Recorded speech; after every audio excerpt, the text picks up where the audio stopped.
Assalamualaikum class. How are you all? Hope you all are fine and enjoying good health. And today's our topic is from unit growth and development. And let's move to our lecture. बिस्मिल्लाहिर्रहमानिर्रहीम। आज हमने जो इसमें topic discuss करने हैं that are very interesting topics. And first one is embryonic induction and second one is ageing. तो सबसे पहले हम देखते हैं कि एम्ब्रियोनिक इंडक्शन हमारे पास क्या होती है।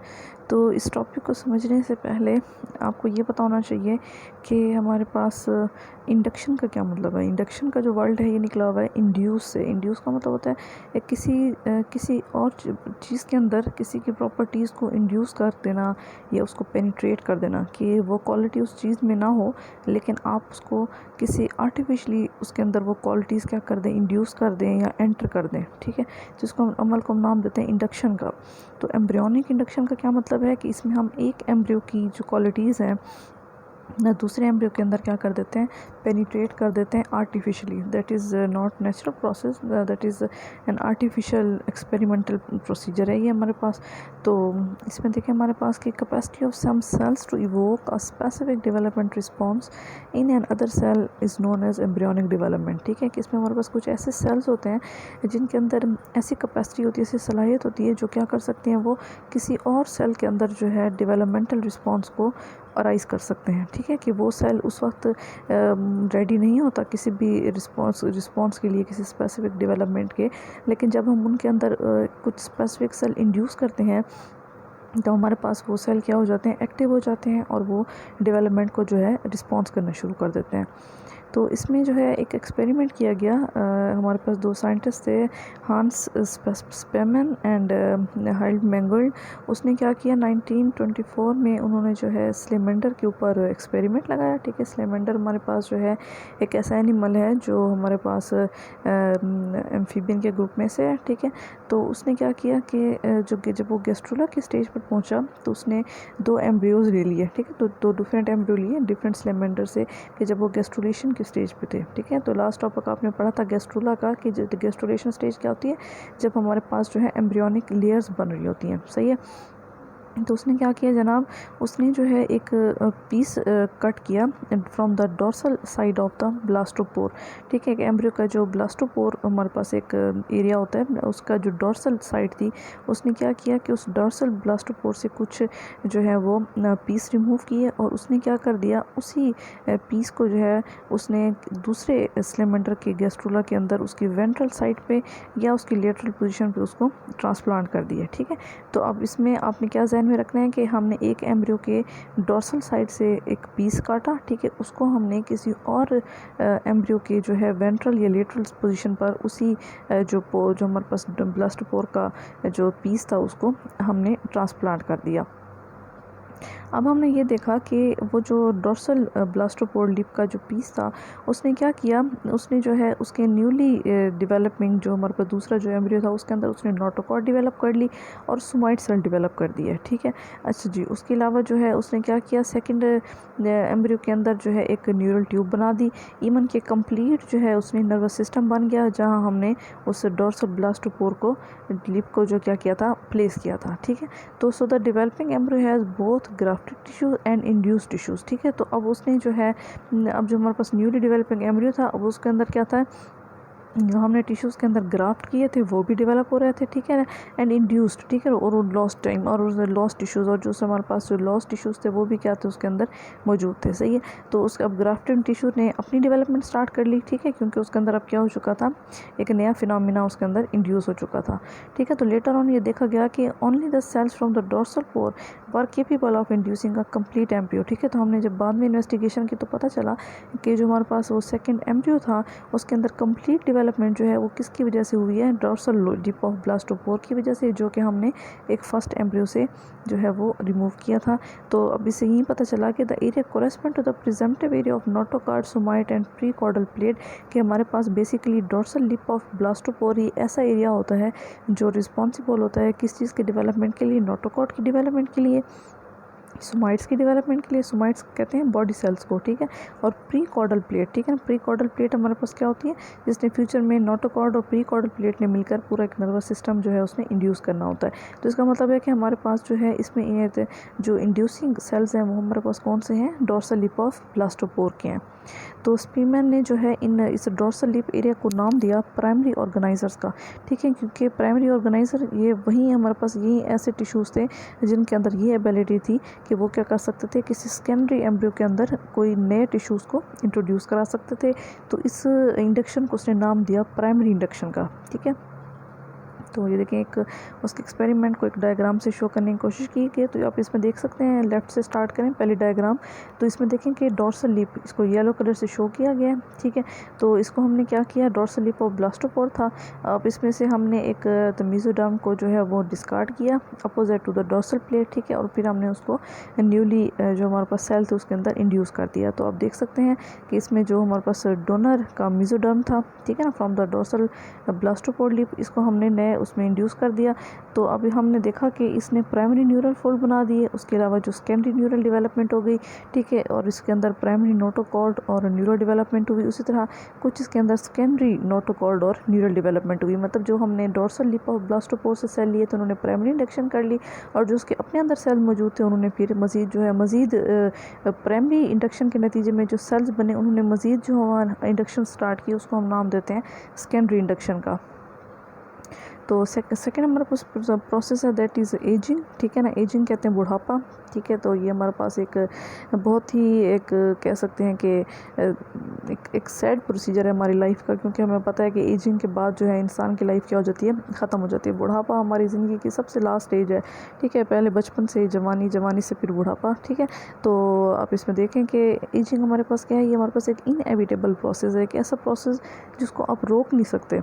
So the despite all the efforts to inhibit ageing process go on, आप चाहे जितनी कोशिश कर लें, अपने आप को जितना मेंटेन रख लें, जो एजिंग का प्रोसीजर है उसमें से हर इंसान ने गुजरना है।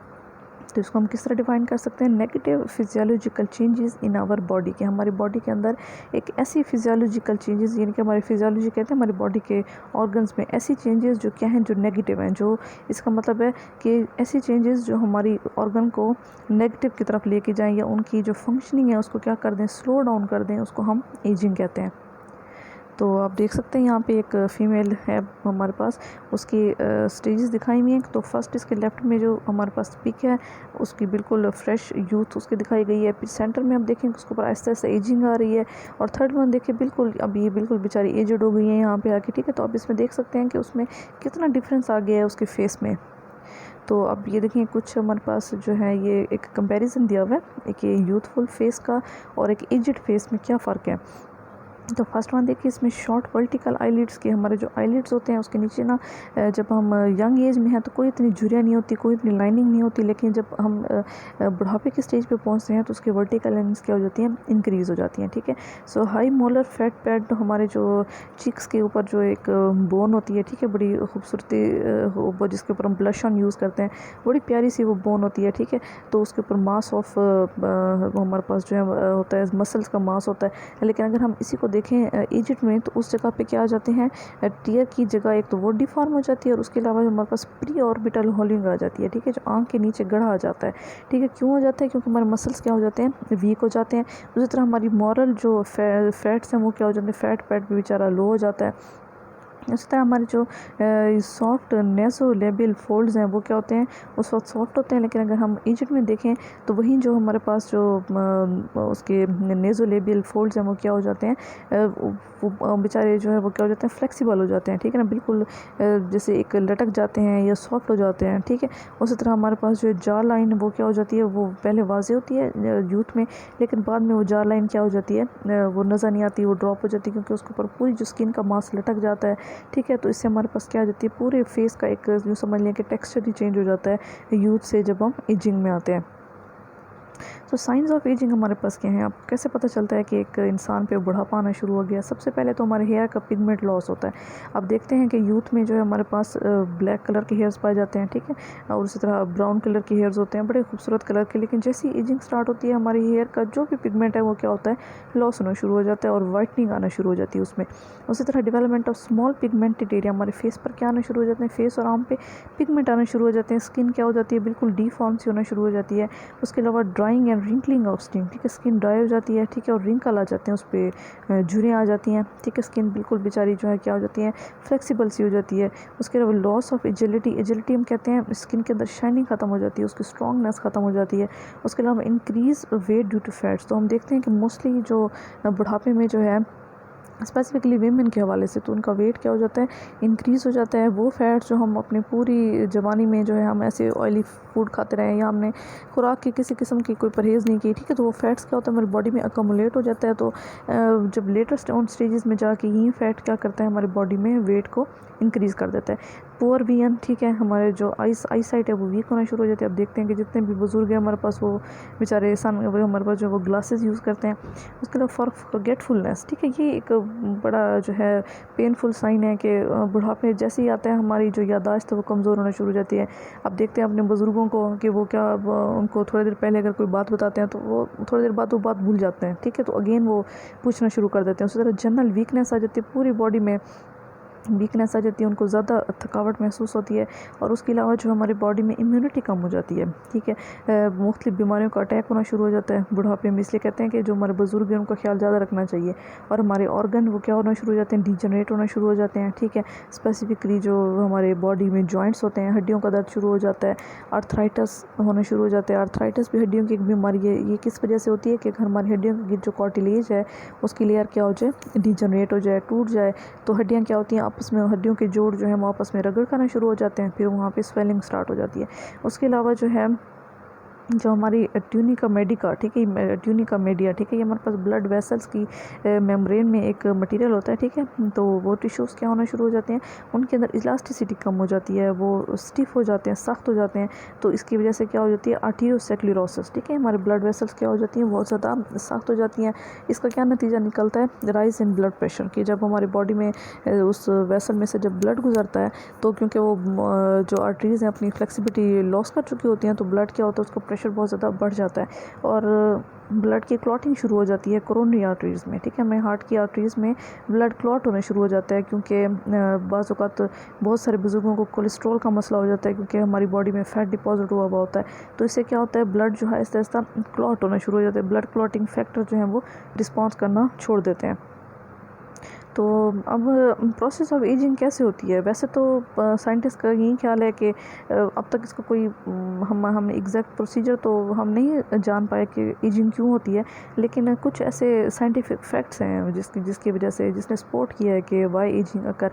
तो इसमें देखें कि हमारे जो सेल्स हैं, जो हमारे टिश्यू जिन जिन सेल से मिलकर बने होते हैं, उनके अंदर जो है एक माइटोसिस लिमिटेड होती है। मतलब कि हमारे जो सेल्स हैं वो एक सर्टेन लेवल तक तो माइटोसिस करते हैं, उसके बाद जो है वो क्या हो जाते हैं, जब उनका एक फिनिट नंबर आ जाता है, एक फ़िक्स नंबर जो नेचर ने फ़िक्स किया हुआ है, जब वो सेल्स उस स्टेज तक पहुंचते हैं, फिनिट नंबर तक पहुंचते हैं, तो वो मज़ीद जो है वो उनकी जो डेवलपमेंट है वो स्टॉप हो जाती है।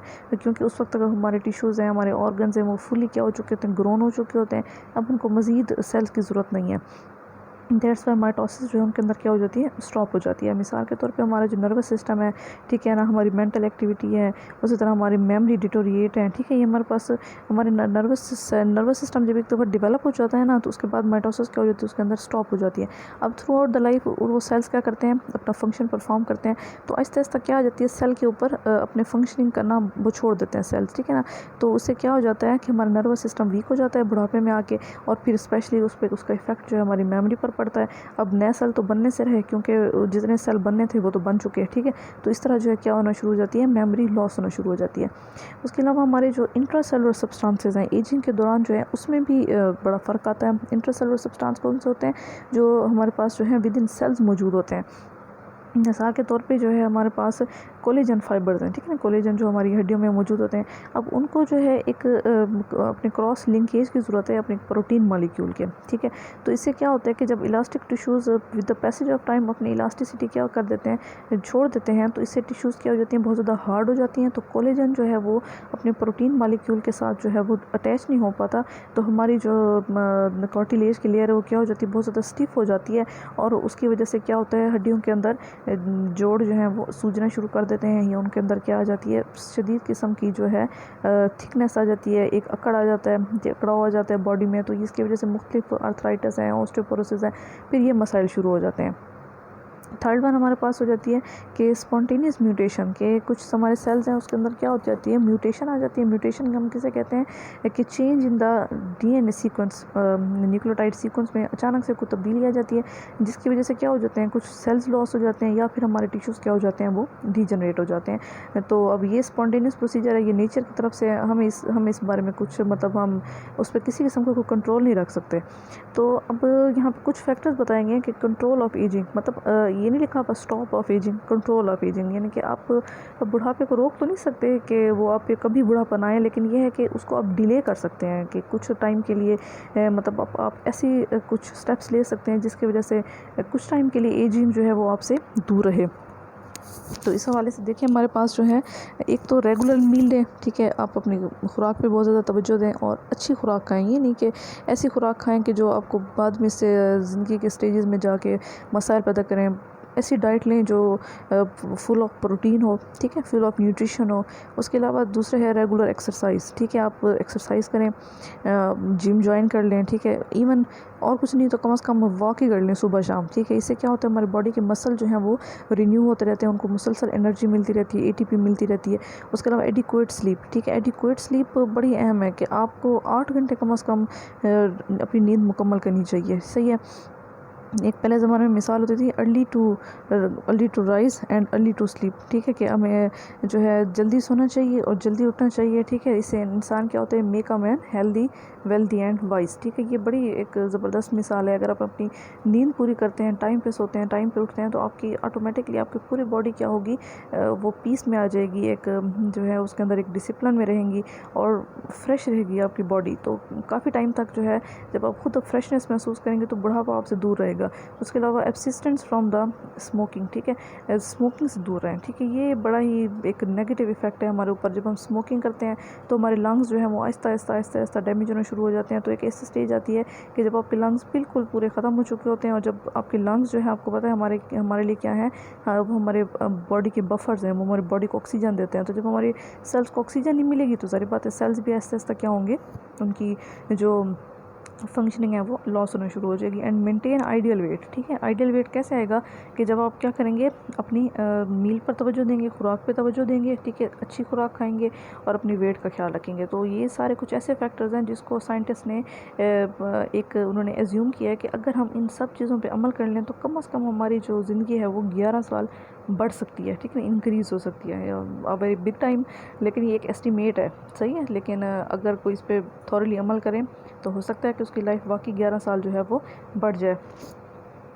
अच्छा, ये हमारे पास एक नई ब्रांच है बायो की, जिसको हम नाम देते हैं जेरोनोलॉजी का, ठीक है। ये स्पेसिफिकली रिलेटेड है to the study of ageing. इसमें साइंटिस्ट ये देखते हैं कि किस तरह बुढ़ापा कैसे आता है या फिर उसको कंट्रोल कैसे किया जा सकता है, सही है। So the number of older individuals are expected to rise. वो कहते हैं हमारे पास जो ओल्डर इंडिविजुअल्स हैं उनकी तादाद ऐसा ऐसा क्या होती जा रही है, बढ़ती जा रही है। So in next half century number of people over 75 will rise from 8 million to 14.5 million. वो कहते हैं कि हमारे पास जो नेक्स्ट सेंचुरी आने वाली है, हाफ सेंचुरी में, जो ऐसे लोग जिनकी उम्र जो है वो 75 से ज़्यादा होगी, अभी तो फ़िलहाल वो 8 मिलियन की तादाद में है, लेकिन उनकी तादाद बढ़ने का ख़तरा है 14.5 मिलियन।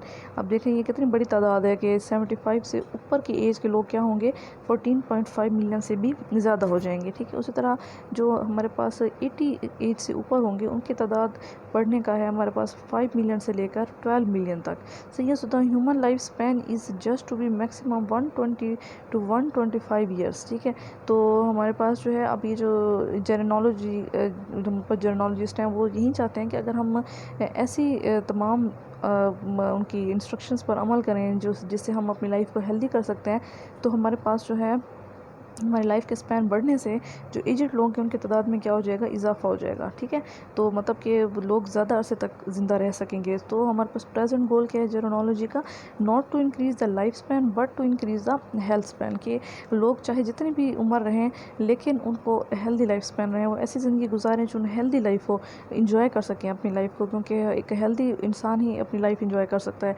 अगर आपको बहुत सारे मसाइल हैं, कोई पेशेंट है वो मुख्तलिफ डिजीज़ से अगर वो फ़ाइट कर रहा है तो उसकी लाइफ में किसी किस्म की कोई इन्जॉयमेंट नहीं होगी। तो हमें चाहिए कि अपनी लाइफ में ऐसी चीज़ें इम्प्लीमेंट करें जो हमें क्या बनाए, हमारी बॉडी को फ्रेश बनाए और हेल्दी बनाए। Thank you so much for watching this lecture.